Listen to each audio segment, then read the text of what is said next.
ఒక honest question అడుగుతాను, జెన్యూన్గా ఆన్సర్ ఇవ్వండి. లాస్లో ఉన్నప్పుడు ఇంకొంచెం సేపు వెయిట్ చేద్దాం అని అనిపిస్తుందా?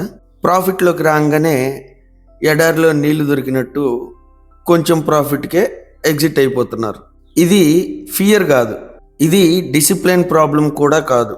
ఇంకా చెప్పాలంటే ఇది అసలు స్ట్రాటజీ ప్రాబ్లం కూడా కాదు, క్యాపిటల్ సైజ్ ప్రాబ్లం. చిన్న క్యాపిటల్లో ప్రతి క్యాండిల్ పెద్దదిగా కనిపిస్తుంది, చిన్న ప్రాఫిట్ కూడా ఆక్సిజన్లా అనిపిస్తుంది. అందుకే లాస్లో వెయిట్ చేస్తారు, ప్రాఫిట్లో పారిపోతారు. మార్కెట్ని బ్లేమ్ చేయడం ఈజీ, కానీ ఇదే నిజం.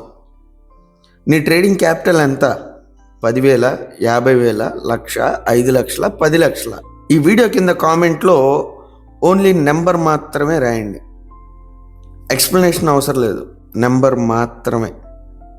నెక్స్ట్ వీడియోలో నీ క్యాపిటల్ సైజ్కి ఎగ్జాక్ట్లీ ఎలా ట్రేడ్ చేయాలో చెప్తా. ఇది ఒక జనరిక్ అడ్వైస్, ఇది అందరికీ పనిచేయదు.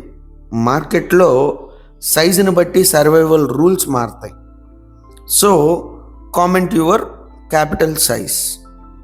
Subscribe to mind power vault. Thank you.